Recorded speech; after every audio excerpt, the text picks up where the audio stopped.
3-foot bucket on. So this is the next day. Everything didn't go as planned yesterday. Y'all are gonna see I got the grass bush hogged. I was about to start moving this pile of rock right here, and the bottom totally fell out. It probably rained well over an inch in a matter of about 10 minutes. It was one of those good kind of turd floaters. So we're gonna resume progress today here doing this. Today's Wednesday. We have not worked a day in the woods yet this week. It has been that wet. We have had that much rain. The ground has literally gotten rotten at the end of August now, which is unheard of, but is a good thing because I can't stand when it gets really, really dry. So having some moisture in the ground is good. Having too much moisture in the ground is not good. So here's what's on the agenda for today. We got to move this pile of rock here. They just want me to, I'm just gonna move it to right there where I started that pile. That's how much I got piled right there, and that was it. I'm gonna be using the 5075E on it. It's really wet right here, so I'll probably use it when I get over there past this wet spot and start moving it, because if I track through there where that water's standing, I'm gonna have a mud hole right there real quick. So we're just gonna kind of leave that alone. I'll move this side with the excavator with the mini and put it over there, and we'll do that. Because you can see where these orange flags are. That's where the pole barn is going to sit. That's the 40 by 50 footprint right there for it. I'll move this over. My neighbor's going to come in here and skin this back, and then come in here and bring fill, clay fill, fill it, and then the pole barn will go right there on top of that. I am going to finish this out right here. You can see I've got water standing here and over there. This is the rim around my parking pad right here. So I'm going to take this here, and I'm going to bring a swell starting from over there and come all the way around through here, because it gets a little high right here. That's the problem. But I'm going to make it where it's got fall in it, and we're going to come all the way around through here, not today, but later on, and bring it in to get it over here to where it falls and goes on off down through there, and get that taken care of. Then no water will stand right here, and I'm gonna finish rocking this all the way up to the pad. So with that being said, I got the smooth edge on the 2-foot bucket. I'm gonna be running a 3-foot to move all this rock right here, and then to finish with, I'll throw this bucket on real quick, and we'll finish with that. So gonna have a little good bit going on. Gonna run up several different camera angles, and so y'all hang tight.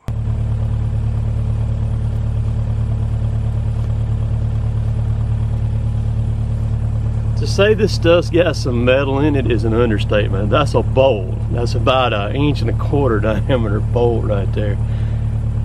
Dang it, man. I got something for this stuff though that's gonna get the metal out of it, so y'all don't worry about that.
That might be a mini excavator, but with that 3-foot bucket on it, you can move a lot of material very quickly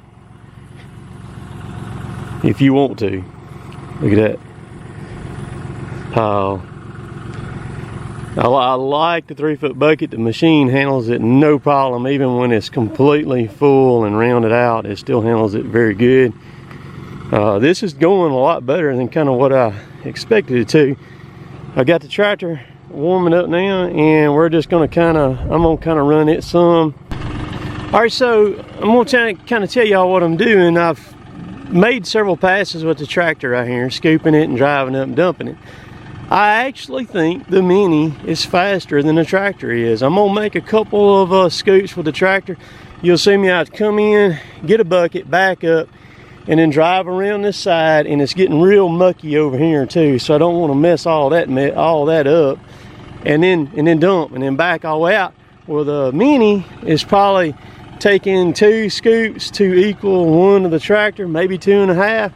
But you're sitting in one spot and you're just moving it from there to there. So y'all watch it and tell me what you think, because the Mini's not doing near the damage that the tractor is. So check this out.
I don't like how over here to the right, the tractor's really mucking that ground up bad right there. I don't like that. I don't want that.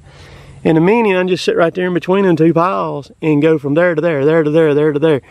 So I'm gonna jump back on the Mini. I'm gonna track it back around here, set it up in place, get it situated, and we're gonna go to town on moving that. I thought that the tractor would end up being a lot faster, but of course the tractor hydraulics are not like excavator hydraulics. You know, you got to wait on them a little bit, and they're not near smooth either. So let's check this out. So I decided to just put the drone up in there and let it hover while I was moving some more of this stuff around. There's a couple things that I kind of watch here, or whatever y'all kind of watch the trees on the other side of me, how much the wind's blowing and how locked down this drone stays. You'll see it, the wind kind of push on it every now and then, but it doesn't hardly go anywhere at all. It kind of stays right in its position where it's supposed to. But one thing about these videos when I'm watching them, and I do watch them, by the time y'all see them, I've probably seen them, some of them 6-7 times, and some of them even more than that. But when I watch the videos and I'm sitting here watching myself run, I see different things that I can do different. I have over 100 hours on this machine now, and of course I'm still learning it.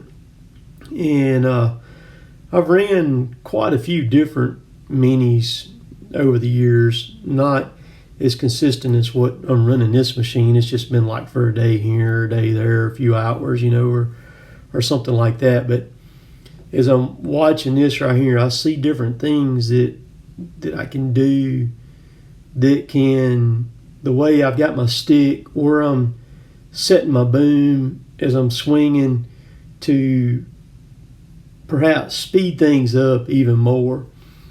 But the this Kubota is so smooth, it is unreal. I mean, the speed of it, and this is regular speed. I hadn't speeded the video up at all or anything like that. And this is just regular speed. And of course, that, like I said earlier, that's the 3-foot bucket. The machine is so stable when you put the blade down on it, and the thing just flows. Very, very happy with it and with the power of it, because I've run some others that are about the same size, like this right here, and not necessarily have the same smoothness or even the same power. And when I went to buy this machine, I went up there and I messed around on it in the parking lot and picked the machine up and see how it felt with the boom stretched all the way out, picking the machine up, putting the blade down. And so I just kind of took a gamble on it too as I was looking at it. And then I had Kubota actually got involved in the deal right there too. And I was kind of leaning out of the way because of what the price was on it. And then when they ended up getting involved in it there too, it just made it very appealing to me to go ahead and purchase the one that I purchased. But I'm really glad I did, and here's the other thing too. Out of those 100 and something hours that I have on this machine now, the only time I have run it at my house has been a couple of little water lines that I've dug up and fixed. And when I ran the fiber optic cable, just messing, I've probably got 2-3 hours on the machine at the most at my house on my property. Every hour that has been run on that machine has been on a job doing work. And it's just weird the way that is that's worked out. But it's crazy. I'm sitting here watching this thing. It's crazy how fast that machine is. But I ended up with like 5 minutes and something of the drone up in there. I was actually going to fly it around and reposition it, and I'd taken it off of I landed on my gooseneck, and that's where I lifted off from, was on my gooseneck, and I was fixing to move it back around. The battery done dropped down to 20%, and so I went ahead and flew it back over to my gooseneck and landed it. But I also was going to do something different when I was recording. I tried it, and it worked, but I didn't figure out how to transfer it over. So I'm going to go ahead and end this thing right here, and we'll pick back up on the rest of the screen, because y'all done seen enough of what this thing will do here. All right, so got her done. Big old chunk of steel. I seen a bunch of rebar when I was throwing that stuff over there, and I just like, heck with it, I'll just get it out later on. But I'm gonna let this dry up right here. This is bad wet, and let it dry up some, and then I'll slick it on off. But I got it moved out of the way to where they can do what they're gonna do right there now and get it all situated. And then I'm gonna take that pile right there, or whatever it takes, that pile, and that's gonna be what's gonna go on the clay floor of the pole barn, is gonna be that stuff right there.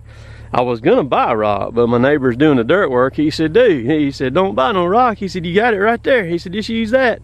He said, pick the metal out of it like you did on your driveway, no problem. So that's gonna be the game plan. That's right.